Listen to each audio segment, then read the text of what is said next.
Bienvenue dans cette nouvelle vidéo, où aujourd'hui encore, nous allons découvrir l'histoire d'un nouveau personnage de League of Legends. Ravi de vous rencontrer.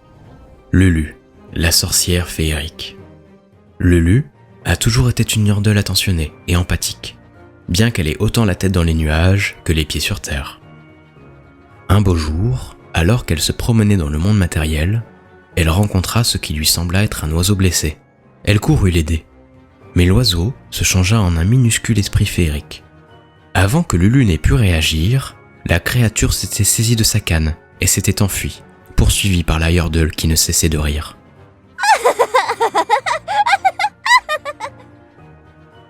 L'esprit l'entraîna au cœur de la forêt. Ils passèrent par-dessus des rochers, par-dessous des troncs et à côté de cercles de pierres antiques. L'esprit féerique fonça dans une grotte que dissimulait une chute d'eau et Lulu s'y engouffra à sa suite. Ils voletaient toujours hors de sa portée. Ils descendirent encore et encore, toujours plus profondément. Lulu crapahutait dans les racines tordues et les champignons brillants. Et elle finit par passer dans le monde spirituel sans même s'en rendre compte. Tout autour d'elle, l'environnement était de plus en plus étrange et déroutant. Le haut se retrouva en bas, l'avant échangea sa place avec l'arrière. Ce qui était grand devint petit. Après ce qui parut être une éternité, Lulu rattrapa l'esprit féerique. Il s'appelait Pix, apprit-elle plus tard. D'un claquement de ses petits doigts, Pix transforma la modeste canne en un bâton spiralé et rendit l'objet à la Yordle. Lulu poussa des cris de surprise en découvrant que son bâton pouvait désormais faire pousser des feuilles et des fleurs.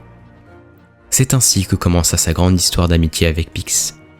Avec des farces, de l'aventure et un profond amour de la nature, Pix l'avait conduite dans la clairière.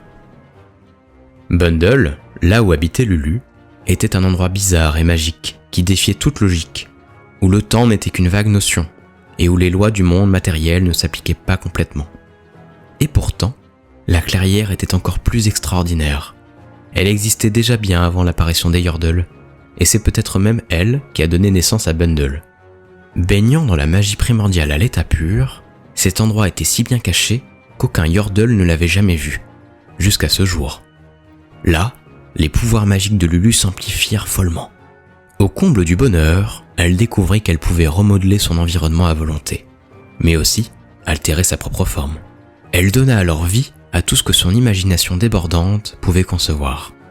Lulu ne savait pas si Pix l'avait amenée ici parce qu'il avait décelé de la bonté en elle et parce qu'il voulait un compagnon de jeu, ou si c'était la clairière qui l'avait convoquée, pour une raison ou une autre.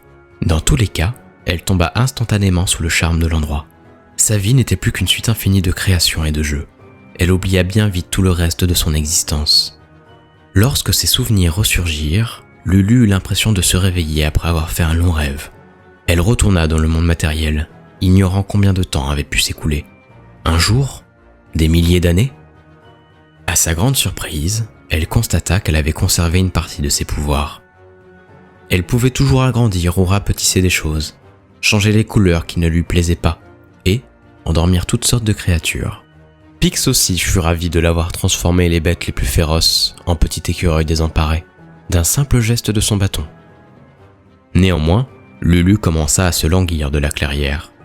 Elle voulut s'y rendre à nouveau, mais elle se rendit compte qu'elle ne savait plus par où il fallait passer. Pix lui dit qu'il ne savait pas non plus comment y accéder, mais peut-être ne voulait-il seulement pas y retourner tout de suite. Imperturbable, Lulu se mit tout de même en route. Elle était sûre que la route qui conduisait à la clairière changeait continuellement, de toute façon. Chaque fois qu'elle devait choisir une direction, elle laissait faire le hasard, et elle allait même au-devant des terribles dangers quand cela lui paraissait amusant. Son voyage l'emmena aux quatre coins du monde, et la magie, le chaos et les accidents n'étaient jamais loin derrière elle.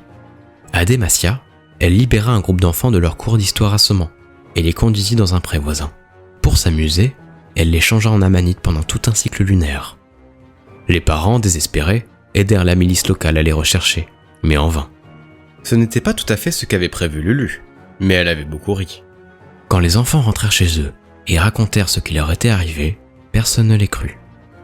Dans les régions frontalières de Freljord, Lulu trouva hilarant de transformer en fleurs les armes des deux tribus rivales qui s'affrontaient, ce qui plongea inévitablement les guerriers dans la confusion la plus totale. Zipi! Soyons tous amis! D'accord? Plus récemment, elle est allée se perdre à Ionia, où elle s'est amusée parmi les Éternias brillants de Kaelin, après avoir joué quelques tours à des acolytes de l'Ordre de l'Ombre. Elle les trouve bien trop sérieux. Bien que Lulu cherche à retourner dans la clairière sans jamais y parvenir, elle garde le sourire, car chaque jour est pour elle une nouvelle aventure amusante. D'ailleurs, elle a fini par réaliser qu'une partie de la clairière sera toujours dans son cœur, où qu'elle aille.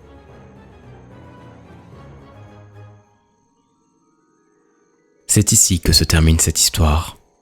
J'espère donc que cette vidéo t'aura plu. Si c'est le cas, n'hésite pas à t'abonner pour de nouvelles aventures sur la Ligue des légendes.